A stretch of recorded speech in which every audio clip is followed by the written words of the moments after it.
لا حول ولا قوة إلا بالله العلي العظيم. أعوذ بالله من الشيطان الرجيم. بسم الله الرحمن الرحيم. الحمد لله رب العالمين.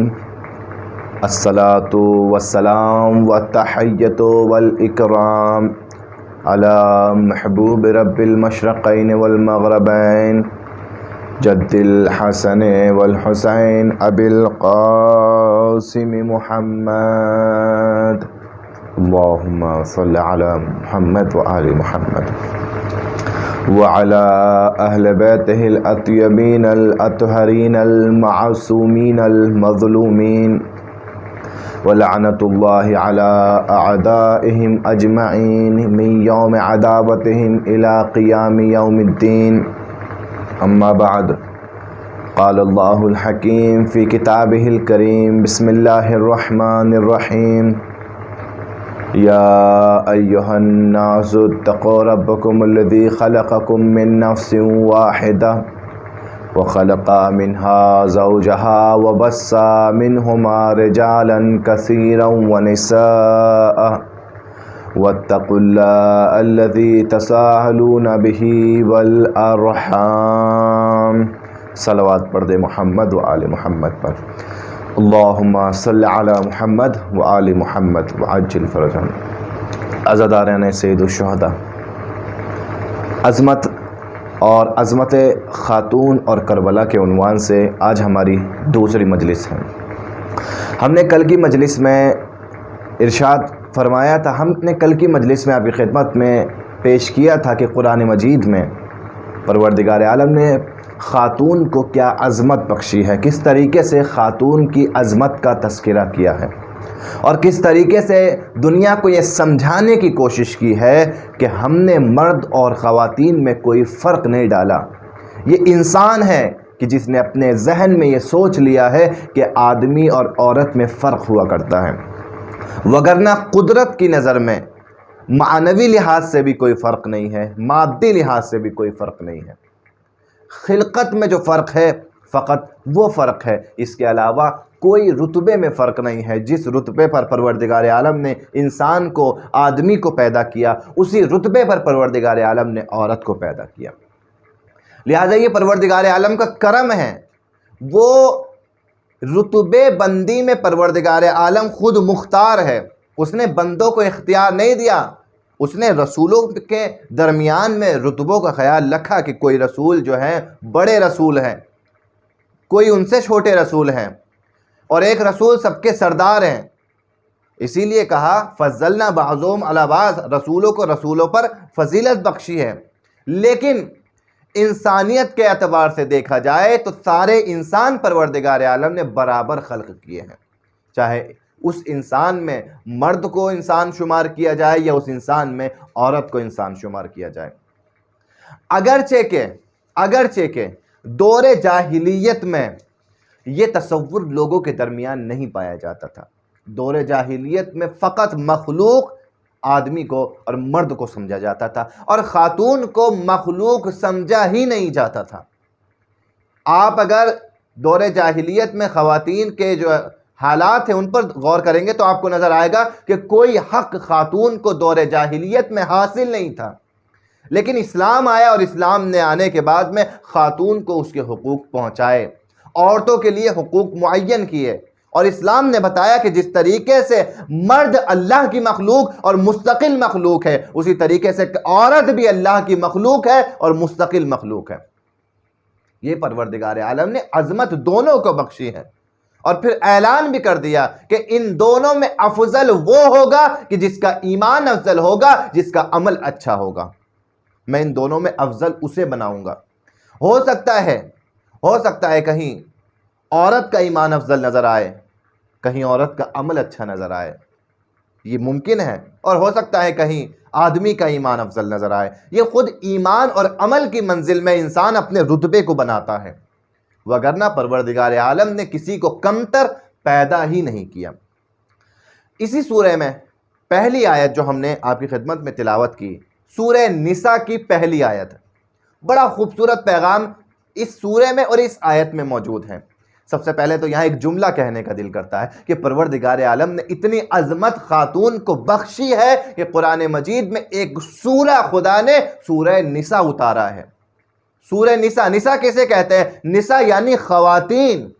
لیکن ہم دوسری طرف جب دیکھتے ہیں تو دوسری طرف ہمیں قرآن مجید میں کوئی سورہ رجال نظر نہیں آتا، مردوں کے نام پر کوئی سورہ نظر نہیں آتا، لیکن ہم خواتین کو جب دیکھتے ہیں تو سورہ نساء موجود ہے خواتین کے لیے۔ البتہ انبیاء کے نام پر سورہ آیا ہے، لیکن ہم بات کر رہے ہیں صنف کی، کہ جس طریقے سے آدمی صنف ہے، مرد ہونا ایک صنف ہے، خاتون ہونا ایک صنف ہے۔ خود سورہ رجال قرآن مجید میں موجود نہیں ہے، لیکن سورہ نساء قرآن مجید میں موجود ہے، کہ جو بتا رہا ہے کہ پروردگار عالم کو خواتین کا کتنا خیال تھا کہ اس نے قرآن مجید میں پورا سورہ خواتین کے نام پر نازل کر دیا۔ صلوات پڑھ دے محمد و آل محمد پر، اللہم صلی علی محمد و آل محمد عجل فرجہم۔ اور اس سورے میں بھی، سورہ نساء میں بھی پہلی آیت جو موجود ہے وہ انسان کے لیے ٹائٹل ہے، انسان کے لیے درس ہے، کہ انسان اسی پہلی آیت کو سمجھ لائے۔ اگر اسی پہلی آیت کا انسان مفہوم سمجھ لے تو انسان کے لیے واضح ہو جائے گا، انسان کے لیے صاف ظاہر ہو جائے گا کہ انسان کو پروردگار عالم نے کس طریقے سے پیدا کیا ہے۔ یا ایھا الناس اتقوا ربکم، اے لوگو ڈرو اپنے پروردگار سے۔ سب سے پہلے ناس کر کے خطاب کیا، یعنی مردوں سے بھی مخاطب، خواتین سے بھی مخاطب۔ یا ایھا الناس اتقوا ربکم، اپنے پروردگار عالم سے ڈرو۔ خلقکم من نفس واحدہ، وہ پروردگار کہ جس نے تم سب کو ایک نفس سے پیدا کیا، تم سب کو ایک سرشت سے پیدا کیا۔ یہاں نفس واحدہ سے مراد کیا ہے؟ سورہ نساء آیت نمبر 1، نفس واحدہ سے مراد کیا ہے؟ تو علماء نے اپنی تفاسیر میں جو پیش کیا کہ یہاں نفس واحدہ سے مراد آدم علیہ السلام ہے، کہ پروردگار عالم نے جناب آدم علیہ السلام کے ذریعے سے تمام انسانیت کو خلق کیا اور انسانیت کی بنیاد رکھی، انسانوں کی بنیاد رکھی۔ وَخَلَقَ مِنْهَا زَوْجَهَا، اور اس ایک نفس سے پہلے اس کی زوجہ کو خلق کیا۔ وَبَثَّ مِنْهُمَا، اور پھر ان دونوں کے ذریعے سے کیا کیا؟ رِجَالًا كَثِيرًا وَنِسَاءً، اس دنیا میں بے شمار مردوں کو اور بے شمار عورتوں کو پیدا کیا۔ پروردگار عالم خلقت کی سرشت اور خلقت کی اصلیت کو بیان کر رہا ہے کہ پروردگار اگر یہ چاہتا کہ اکیلے آدم کے ذریعے سے نسل انسان دنیا میں چلاتا تو چلا سکتا تھا، لیکن پروردگار عالم نے کہا کہ نہیں، اکیلے آدم نہیں ہونے چاہیے، بلکہ آدم کے ساتھ میں ایک ہمسر بھی ہونی چاہیے، ایک زوجہ بھی ہونی چاہیے کہ جو اس کا ساتھ دے۔ لہذا قدرت خدا کا تقاضا یہ ہوا، مصلحت یہ تھی کہ جیسے آدم کو پیدا کیا اسی طریقے سے حوا کو بھی پیدا کرے، لہٰذا آدم کا ساتھ دینے کے لیے حوا کو پیدا کیا۔ یہی انسان کے لیے ایک نکتہ سوچنے والا ہے کہ انسان چاہے اپنے آپ کو کتنا بھی بڑا کیوں نہ سمجھ لے، لیکن پروردگار عالم کا نظام یہی ہے کہ اگر اولاد چاہیے تو پروردگار عالم کی اس پیدا کردہ مخلوق کی طرف رجوع کرنا ہوگا۔ خواتین کی ضرورت پڑے گی انسان کو اگر اولاد چاہیے۔ کیوں؟ کیونکہ انسان اکیلا قادر ہی نہیں ہے اولاد پیدا کرنے پر۔ اگر خواہش ہے اولاد کی تو انسان کو خواتین کے پاس جانا پڑے گا۔ یہ پروردگار عالم نے نظام بنایا ہے، خواتین کے بنا اس دنیا میں نسل نہیں چلی۔ اور پھر اس کے بعد پروردگار عالم نے کہا وَبَثَّ مِنْهُمَا رِجَالًا كَثِيرًا وَنِسَاءً، اور ان کے ذریعے سے ہم نے بے شمار آدمیوں کو اور بے شمار خواتین کو پیدا کیا۔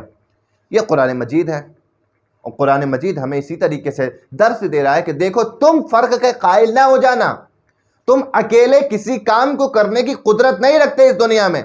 اگر ہم خواتین کو پیدا نہ کرتے تو انسان کا جینا اس دنیا میں بڑا مشکل ہو جاتا عزیزان محترم۔ لہٰذا ایک خاص مقصد کے لیے پروردگار عالم نے انسان کے ساتھ، آدمی کے ساتھ خاتون کو پیدا کیا۔ یہ پروردگار عالم نے اس آیت میں ارشاد فرمایا۔ اب ہم دیکھتے ہیں کہ رسول خدا کی نظر میں خاتون کی کیا عظمت ہے۔ کیوں؟ اس لیے کہ اگر کوئی عظمت بتا سکتا ہے تو وہی بتا سکتا ہے کہ جس نے ہمیں سارا دین سمجھایا ہے، ہمیں سارا اسلام سمجھایا ہے۔ ہم آج آنے کے بعد میں امریکہ اور نیو یارک سے خواتین کے حقوق نہیں سمجھیں گے عزیزان محترم۔ بعض لوگ نعرہ بلند کر دیتے ہیں کہ وہاں خواتین آزاد ہیں، وہاں ان کو حقوق ملتے ہیں، اور اسلامی ممالک میں خواتین آزاد نہیں ہیں۔ ذرا سا کہیں اگر برقعے پر، پردے پر زور ہو جاتا ہے تو ساری دنیا شور مچانے لگتی ہے کہ خواتین کے حقوق کو دبائے جا رہے ہیں۔ ہم انشاءاللہ ایک مجلس میں بیان کریں گے کہ پردہ کرنا خاتون کے حقوق کو نہیں دباتا، پردے سے خاتون کا حق ضائع نہیں ہوتا، بلکہ پردہ نہ ہونے سے خاتون کا حق ضائع ہوتا ہے۔ اسے دنیا نے نہیں سمجھا، لہٰذا ہمیں خواتین کی عظمت اور خواتین کے حقوق غرب سے سمجھنے کی ضرورت نہیں ہے، بلکہ ہمیں اسلام سے سمجھنے کی ضرورت ہے۔ ہمیں اسلام کون سمجھائے گا؟ حضرت محمد مصطفیٰ صلی اللہ علیہ وآلہ وسلم ہمیں اسلام سمجھائیں گے، ہمیں دین سمجھائیں گے، اور اسی دین کی ایک فرد کا نام ہے خاتون۔ کیا کہتے ہیں رسول خدا؟ المرات و ریحانۃ لستتن قہرمانہ، یہ جو عورت ہے، یہ جو خاتون ہے، یہ کیا ہے؟ یہ ریحانہ ہے۔ اللہ اکبر! کس چیز سے رسول تشبیہ دے رہے ہیں؟ خوشبودار پھول ہے، خوشبودار پھول، ایسا پھول کہ جس سے انسان خوشبو محسوس کرتا ہے۔ قہرمان نہیں ہے بلکہ ریحانہ ہے، خوشبودار پھول ہے۔ آپ پھول کی کیفیت دیکھیں گے، بہت ہی نازک ہوتا ہے، بہت حساس ہوتا ہے، اور پھول کی کیفیت اور زندگی یہی ہوتی ہے کہ اپنے لیے نہیں جیتا پھول، پھول دوسروں کے لیے اپنے حسن کو باقی رکھتا ہے۔ لہٰذا پھول کی خوبصورتی سے اس کو کوئی فائدہ نہیں ہوتا، بلکہ جو اس پھول کو لے کر جاتا ہے اپنے ساتھ اسے فائدہ ہوتا ہے۔ اسی طریقے سے خواتین کی عظمت ہے کہ خواتین بھی اپنی زندگی گزارتی ہیں، مگر اپنی زندگی کو نچھاور کر دیتی ہیں ایک مرد کے اوپر۔ یہ خواتین کی زندگی کا ایک اہم عنصر ہے کہ ایک آدمی پر اپنی زندگی کو، پوری زندگی کو نچھاور کر دیتی ہیں۔ جب کسی شوہر کے زیر تحت کسی شوہر کی زوجہ بنتی ہے یہ خاتون، پھر یہ خاتون اپنی زندگی کو، اپنی خوشیوں کو شوہر پر نچھاور کر دیتی ہے۔ المرات و ریحانۃ، خوشبودار پھول ہے۔ اور عزیزان محترم، ہم اپنی زندگی میں کیا پسند کریں، کیا پسند نہ کریں، یہ کون طے کرے گا؟ یہ ہم طے کریں گے۔ مثلا ہر انسان کہتا ہے کہ مجھے یہ چیز پسند ہے اور مجھے یہ چیز پسند نہیں ہے، لہٰذا ہر انسان کی اپنی پسند ہوتی ہے، اپنی ناپسند ہوتی ہے، لیکن یہ آدمی اور عام انسان کا تقاضا ہے، لیکن ایک مسلمان اور ایک صاحب ایمان کا تقاضا یہ نہیں ہے۔ ایک عام انسان کا تقاضا یہ ہوتا ہے کہ جو چیز مجھے اچھی لگے گی وہ مجھے پسند ہے، جو چیز مجھے خراب لگے گی وہ مجھے ناپسند ہے۔ یہ ایک عام آدمی کا تقاضا ہو سکتا ہے، ایک مومن کا تقاضا نہیں ہو سکتا۔ مومن کا تقاضا کیا ہے؟ مومن کا تقاضا یہ ہے کہ جو چیز رسول کو پسند ہے وہ مجھے پسند ہے، جو چیز رسول کو ناپسند ہے وہ مجھے ناپسند ہے۔ یہ مومن کا تقاضا ہے۔ کیوں؟ کیونکہ ہم نے اپنی زندگی کو رسول کے بتائے ہوئے دین پر گزارنا ہے، اسلام پر گزارنا ہے۔ لہٰذا اب ہم دیکھیں کہ رسول کیا چیز پسند کرتے ہیں، رسول کو کون سی چیزیں اچھی لگتی ہیں۔ لہٰذا رسول ارشاد فرماتے ہوئے نظر آئیں گے، اور رسول نے جو یہ ارشاد فرمایا، اس جملے پر اور اس حدیث پر اگر انسان غور کر لے تو واقعاً انسان کو خاتون کی اور مستور کی عظمت سمجھ میں آ جائے گی۔ پروردگار عالم نے ان کو کیا عظمت بخشی ہے۔ کیا ارشاد فرماتے رسول؟ احب الیہ، حبب الیہ من دنیاکم ثلاث، مجھے یعنی رسول خدا اپنے لیے ارشاد فرما رہے کہ مجھے تمہاری دنیا سے فقط 3 چیزیں پسند ہیں، بس 3 چیزیں۔ دنیا میں بے انتہا خوبصورت چیزیں موجود ہیں، بے انتہا دنیا میں پروردگار عالم نے مخلوقات پیدا کی ہیں، لیکن پروردگار عالم کا یہ نمائندہ، یہ رسول کیا فرما رہا ہے کہ مجھے تمہاری دنیا سے 3 چیزیں پسند ہیں۔ کیا چیز پسند ہے؟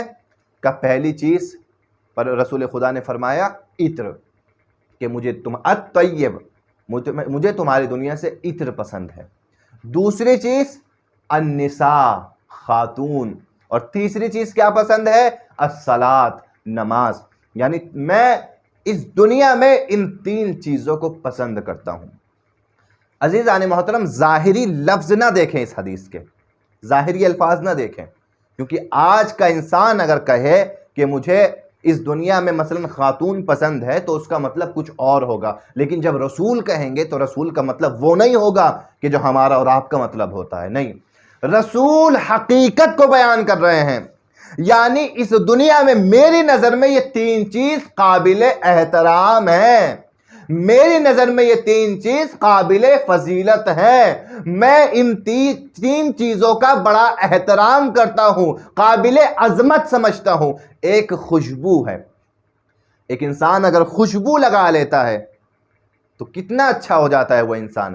آپ دیکھیں، اسی لیے رسول خدا نے کئی حدیثوں میں خوشبو کی فضیلت کو بیان کیا ہے۔ خوشبو فضا کو معطر کر دیتی ہے، لہذا دوسرے انسان بھی آ کے اس انسان کے پاس بیٹھتے ہیں کہ جس انسان کے بدن سے خوشبو آتی ہے۔ یہ انسانوں کو آپس میں نزدیک کرتی ہے خوشبو۔ دوسری طرف آپ دیکھیں نماز، یہ انسان کو پروردگار عالم سے نزدیک کرتی ہے، یعنی ایک طرف ایک ایسی چیز ہے کہ جو بندے کو خدا سے نزدیک کر رہی ہے، ایک طرف ایک ایسی چیز ہے کہ جو بندے کو دوسرے لوگوں سے نزدیک کر رہی ہے، اور درمیان میں پروردگار عالم نے خاتون کو رکھا کہ خاتون بھی ان 3 باعظمت چیزوں میں سے ایک چیز ہے، لہٰذا اس خاتون کے ذریعے سے انسان اپنے پروردگار سے بھی نزدیک ہو سکتا ہے، اور اسی خاتون کے ذریعے سے انسان عام انسانوں کی قربت بھی حاصل کر سکتا ہے، عام انسانوں میں معروف اور عزت دار بھی ہو سکتا ہے۔ یہ خاتون ہے کہ جو انسان کو خدا کی نگاہ میں بھی عزت دار بناتی ہے۔ عزیزان محترم، اسی لیے آپ نماز کو دیکھیں، نماز کیا ہے؟ نماز ہے پروردگار سے ملاقات کا ذریعہ، کہ انسان جب نماز پڑھتا ہے تو خدا سے ملاقات کرتا ہے، خدا سے ہم کلام ہوتا ہے۔ لہٰذا کہا گیا کہ تمہاری نماز پڑھنے کا میں بے انتہا تمہیں اجر و ثواب دوں گا۔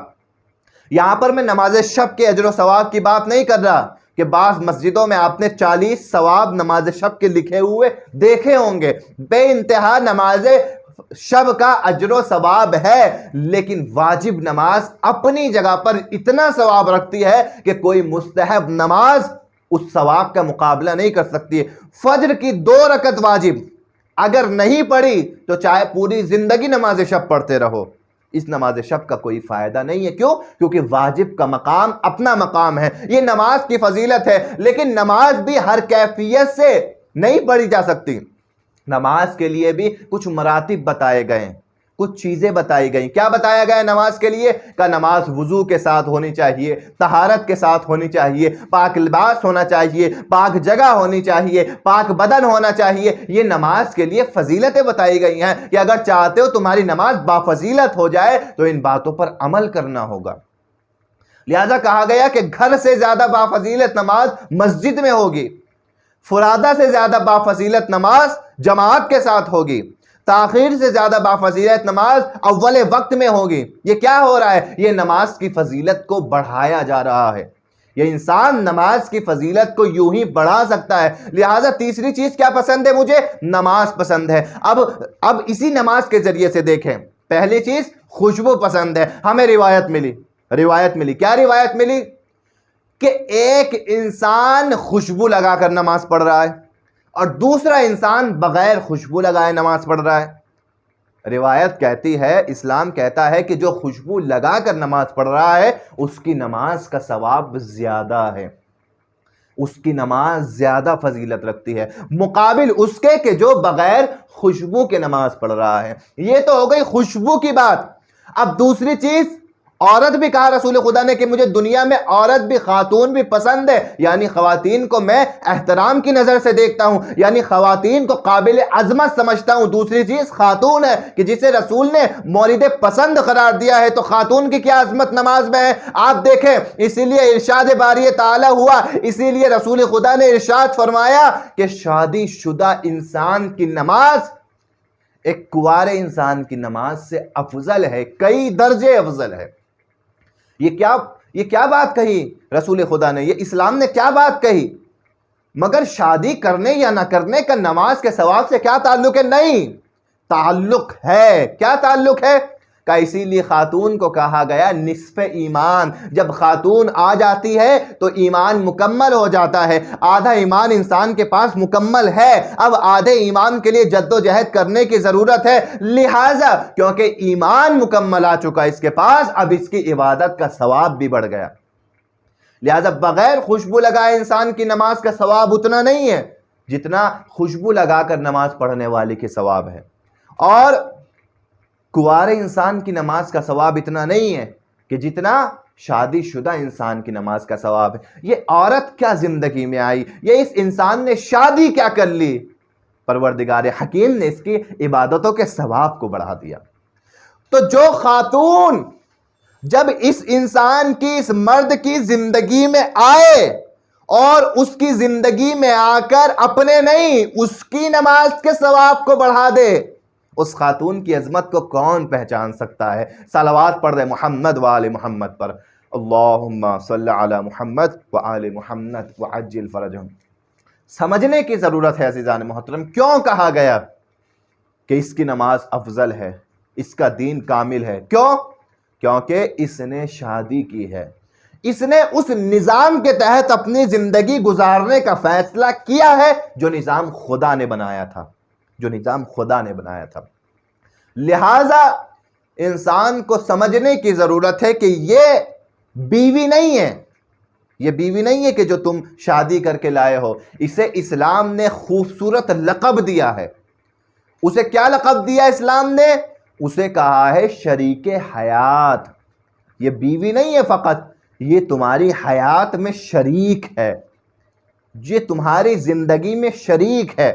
لہٰذا تم اپنی ایک حیات رکھتے ہو اور اس حیات میں تم تنہا نہیں ہو، یہ بھی شریک ہے۔ اب اگر تم نے اپنی عورت کو، اپنی زوجہ کو کم نگاہ سے دیکھا، کمتر سمجھا، اس کا مطلب تم نے اپنی حیات کو کمتر سمجھا۔ اور اگر تم نے اپنی بیوی کا احترام کیا، اسے عظمت دی، اس کا مطلب تم نے اپنی حیات کو عظمت دی۔ صلوات پڑھ دے محمد و آل محمد پر، اللہم صلی علی محمد و آل محمد وعجل فرجہم۔ اپنی حیات کو عظمت دی انسان نے، اسی لیے شریک حیات کا لفظ بیوی کے لیے استعمال کیا گیا۔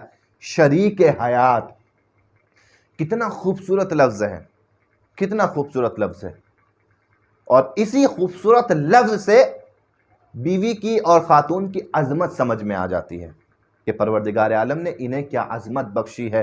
لیکن ہم اس بات کو بھی آپ کی خدمت میں ضرور دوبارہ پیش کریں گے کہ دیکھیں یہ عظمت اس کو بخشی ہے خدا نے، لیکن اب اگر کوئی اپنے ہی ہاتھوں سے اپنی عظمت کو تمام کر دے، ختم کر دے، تو اس میں خدا کا کوئی قصور نہیں ہے۔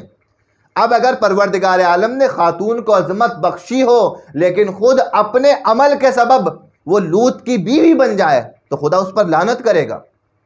پروردگار نے خاتون کو عظمت بخشی ہے، لیکن اب اگر اپنے عمل کے سبب اپنے شوہر کے ساتھ مل کر رسول پر ظلم کرتی ہوئی نظر آئے تو اب اس کی کوئی عظمت نہیں ہے۔ اب پروردگار عالم اس کے شوہر پر بھی لعنت کرے گا اور اس بیوی پر بھی لعنت کرے گا۔ وَامْرَأَتُهُ حَمَّالَةَ الْحَطَبِ، اور اس کی بیوی پر بھی لعنت، ابو لہب کی بیوی پر بھی لعنت۔ کیوں پروردگار؟ اس کی کیا خطا ہے؟ اس پر کیوں لعنت کر رہا ہے؟ کہا کہ اس کے شوہر کا مقصد غلط تھا اور اس عورت نے اپنے شوہر کے غلط مقصد میں اس کا ساتھ دیا، رسول کو اذیتیں پہنچائی، لہذا جتنا قصوروار اس کا شوہر ہے اتنی ہی قصوروار یہ بیوی بھی ہے۔ کیوں؟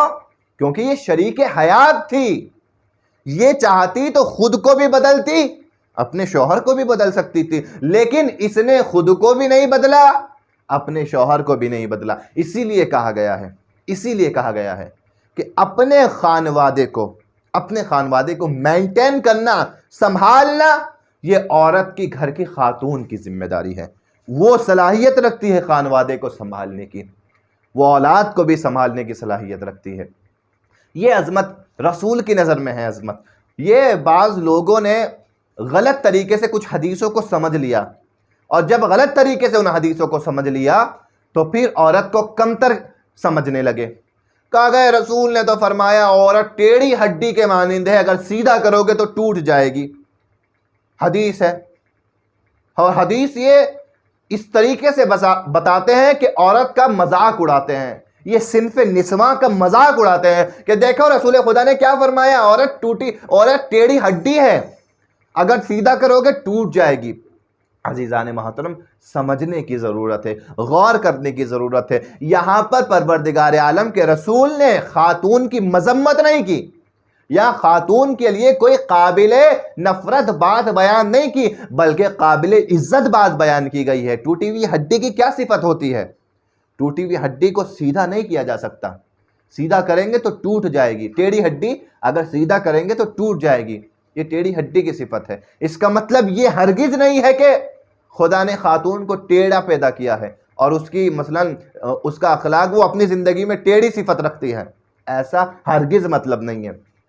مطلب اس کا یہ ہے کہ پروردگار عالم نے خاتون کو جس سرشت پر پیدا کیا ہے، اب تم اپنی لاکھ کوششوں کے باوجود اسے اس سرشت سے نہ آگے بڑھا سکتے ہو نہ پیچھے ہٹا سکتے ہو۔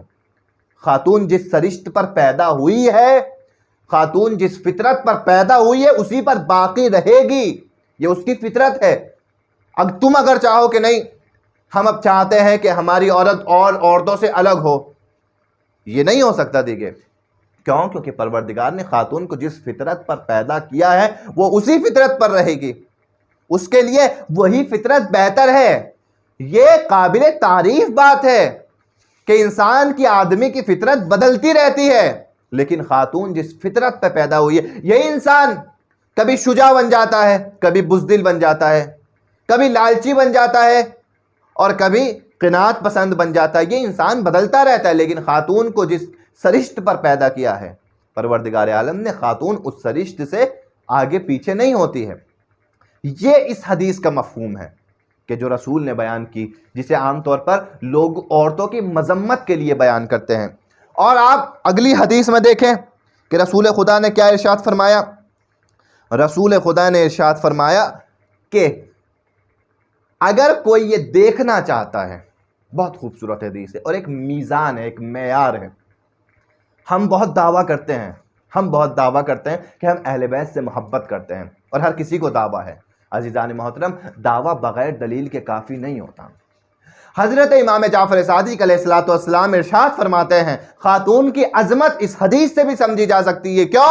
کیونکہ امام کا قول قول رسول ہے، اور رسول کی نظر میں بھی یقیناً یہی عظمت ہے کہ جو امام صادق بیان کر رہے ہیں۔ کیا امام بیان کر رہے ہیں؟ اگر تمہیں دیکھنا ہے کہ تمہارے دل میں ہمارے لیے کتنی محبت ہے، ہمارے لیے کتنا احترام ہے، تو تم یہ دیکھو کہ تمہارے دل میں اپنی زوجہ کے لیے کتنا احترام ہے، اپنی فیملی کے لیے کتنا احترام ہے۔ یہ کوئی مذاق نہیں ہے، یہ کوئی عام لفاظی نہیں ہے، یہ حقیقت اسلام ہے۔ کیا بیان کر رہے ہیں؟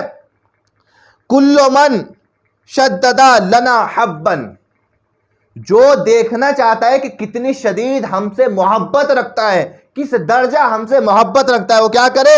اشتد للنساء حبا، وہ یہ دیکھے کہ وہ اپنی خاتون سے کتنی محبت کرتا ہے، اس کا کتنا احترام کرتا ہے۔ یہ میزان محبت اہل بیت کیوں قرار پائی خاتون؟ یہ کیوں امام نے ارشاد فرما دیا کہ اگر دیکھنا ہے کہ ہم سے کتنی محبت ہے تو دیکھنا تمہیں کتنی محبت اپنی شریک حیات سے ہے؟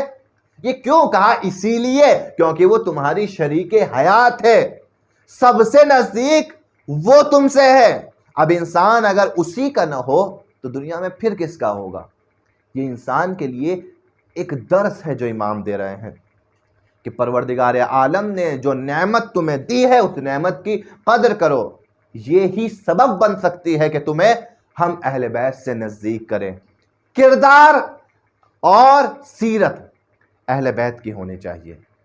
اگر خاتون ہے تو سیرت فاطمی ہونی چاہیے، اگر خاتون ہے سیرت زینبی ہونی چاہیے، اگر خاتون ہے سیرت کلثومی ہونی چاہیے، اگر مرد ہے سیرت حسین ہونی چاہیے۔ اگر یہ نہیں ہوگی تو اس کا مطلب یہ ہے کہ اس نے اپنی عظمت کو خود کم کر دیا۔ اسلام نے اسے باعظمت بنایا تھا، قرآن نے اسے باعظمت بنایا تھا، اپنی عظمت کو اس نے کم کر دیا۔ بس میں نے اپنی گفتگو کو تمام کیا۔ بس آخری بات اور ربط مصائب، ایک باعظمت خاتون کا ذکر آپ کی خدمت میں کرنا چاہتا ہوں۔ ایک باعظمت خاتون، کون سی باعظمت خاتون؟ جناب ام سلیم، جو ابتدائی دور میں رسول نے جب اعلان بعثت کیا ہے تب ایمان لائی ہیں رسول پر، اور اس ایمان لانے سے ان کا شوہر سخت ناراض ہوا، اور ناراض ہونے کے بعد میں سخت مخالفت کی، مگر اپنے ایمان پر مستحکم رہی۔ نتیجتاً کیا ہوا؟ ان کے شوہر، اس کا شوہر جناب ام سلیم کا شوہر ان کے ایمان کو بدل نہ سکا. کچھ دنوں بعد کسی کے ذریعے سے ان کا شوہر قتل ہو جاتا ہے، قتل ہو گیا ان کا شوہر. یہ ام سلیم والدہ ہیں جناب انس بن مالک کی. انس بن مالک رسول خدا کے صحابی ہیں. ہم جناب انس بن مالک پر کوئی گفتگو نہیں کر رہے، ہماری مراد جناب انس بن مالک کی والدہ ہیں. جناب انس بن مالک بہت ہی محترم رسول خدا کے صحابی تھے، مگر مولا علی علیہ السلام کا ساتھ بالکل نہیں دیا انہوں نے، ہرگز انہوں نے ساتھ نہیں دیا. لیکن ان کی والدہ رسول کی نظر میں قابل احترام تھیں. ام سلیم کا رسول بہت احترام کرتے تھے. روایات موجود ہیں، کتابوں میں روایات موجود ہے کہ رسول بعض موقعوں پر ام سلیم کے گھر جاتے تھے، نماز پڑھتے تھے، افطار کرتے تھے اور ام سلیم کے لیے اور ان کے گھر والوں کے لیے دعا کرتے تھے.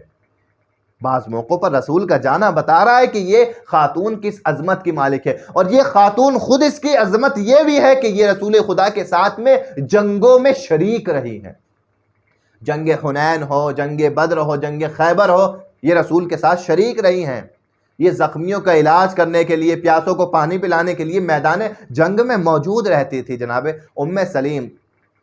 اور ان کی اور بھی زیادہ عظمت ہے کہ رسول خدا نے ارشاد فرمایا کہ جب میں معراج پر گیا تو مجھے بہشت میں، جنت میں کسی خاتون کے چلنے کی آواز آئی. میں نے پوچھا کون خاتون ہے؟ تو جواب ملا یہ ام سلیم ہے جو تم پر ایمان لائی ہے، اور سب سے پہلے جو لوگ تم پر ایمان لائے ہیں ان میں ام سلیم کا نام ہے. یہ اس کردار کی مالک ہے کہ رسول نے بشارت دی ہے کہ میں نے اس کے چلنے کی آواز جنت میں سنی ہے. جب ان کے شوہر کو قتل کر دیا جاتا ہے، ان کا شوہر مسلمان نہیں ہوا تھا مگر خود مسلمان ہو گئی تھی، تو اب بہت بڑے بڑے رشتے جناب ام سلیم کے لیے آتے ہیں، مگر ام سلیم کسی کو قبول نہیں کرتی. ایک رشتہ آتا ہے، ابو طلحہ کا رشتہ. اب یہ رشتہ جب آتا ہے، یہ کہتے ہیں آنے کے بعد میں کہ میں چاہتا ہوں کہ تم سے شادی کروں، تم جتنا بھی مہر مانگو گی میں دینے کو تیار ہوں. بہت ثروت مند، بہت امیر تھے، بہت مالدار تھے، لہذا کہا کہ جتنا مہر چاہیے مجھ سے لے لینا، مگر میں تم سے شادی کرنا چاہتا ہوں. انہوں نے کہا نہیں، مجھے کوئی مہر نہیں چاہیے، اگر مجھ سے شادی کرنا چاہتے ہو تو میرا مہر اسلام ہے، اسلام لے آؤ، میں تم سے شادی کر لوں گی. عجیب خاتون تھی، عجیب خاتون تھی. شادی کرنے کے لیے اسلام کی کیا ضرورت؟ کا نہیں، میں شریک حیات بننے جا رہی ہوں، لہذا میں چاہتی ہوں کہ جس کی شریک حیات بنوں، جس راہ مستقیم پر میں خود ہوں اسے بھی راہ مستقیم پر لے کر آؤں.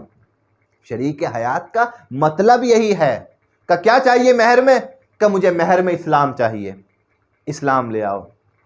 کہ ٹھیک ہے.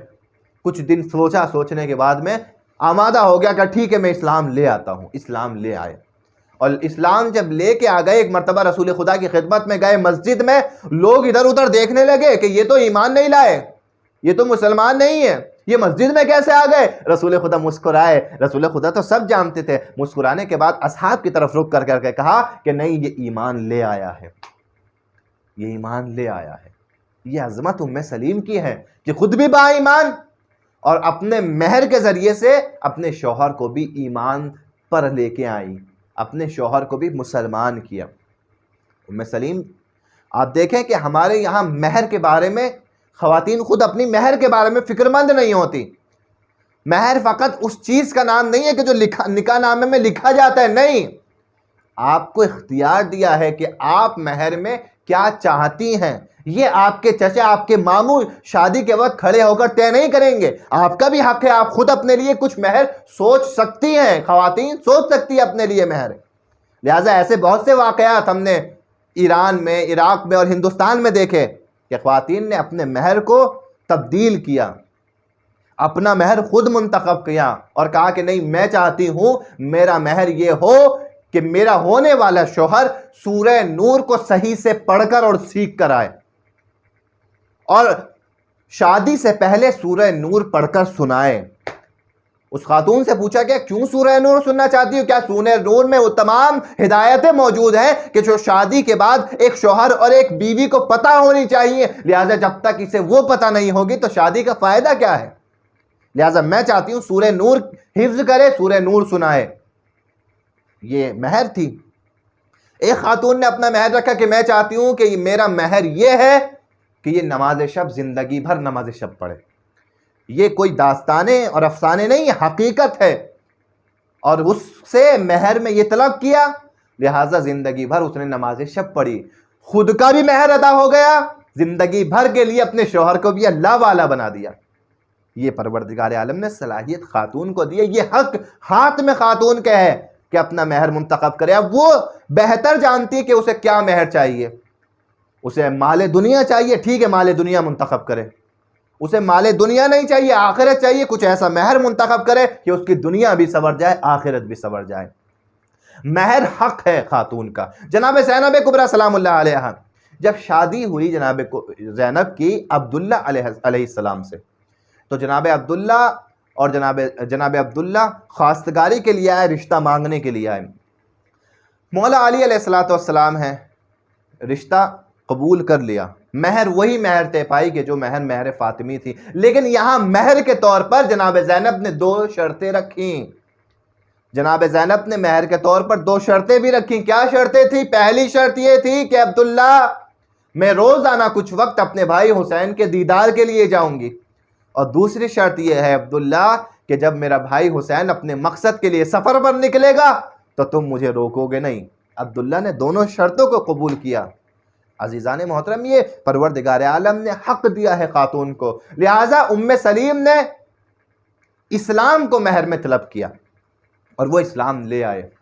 ان کی زندگی گزری، بہت اچھی زندگی گزری، بہت خوبصورت زندگی تھی. اب ام سلیم کا بس ایک کردار دیکھیں، اس کے بعد ربط مسائل. ام سلیم ایک مرتبہ اللہ ان کو ایک بیٹا دیتا ہے اور وہ بیٹا بڑا ہوتا ہے تھوڑا، تقریباً 6-7 سال اس کی عمر ہوتی ہے.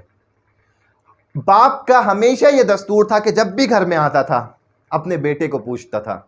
ایک مرتبہ یہ بیٹا بیمار پڑا، اور بیمار اتنا پڑا، باپ گھر پر نہیں تھا، کہیں باہر گیا ہوا تھا. ام سلیم تنہا تھی، بچے کے ساتھ بچے کی تیمارداری کی اور بچے کو دوائی دی، سب کچھ کیا، لیکن بچہ بچ نہیں پایا، بچہ مر گیا. لیکن ام سلیم کا ایمان اور ام سلیم کا عزم دیکھیے، ایسا عزم بہت کم خواتین میں دیکھنے کو ملتا ہے. ام سلیم نے غسل دیا بچے کو، کفن پہنایا، اور کفن پہنانے کے بعد میں ایک کمرے میں بچے کو رکھ دیا، اور رکھنے کے بعد میں کہا سب سے پہلے اپنے شوہر کے لیے کچھ اچھا سا کھانا بناؤں. اپنے کپڑے بدلے، خود تیار ہوئیں، اپنے شوہر کے لیے آرائش کی، کھانا بنایا. جیسے ہی شوہر آیا، آنے کے بعد کہا سب سے پہلے کھانا کھا لیجئے. کھانا کھلایا. اس کے بعد گفتگو ہوئی تمام. جب گفتگو ہو چکی، ام سلیم اپنے شوہر کے پاس جاتی ہیں اور جانے کے بعد کہتی ہیں کہ میں تم سے ایک سوال کرنا چاہتی ہوں. ابا طلحہ کا فرمائیے کیا کرنا چاہتی ہیں ام سلیم؟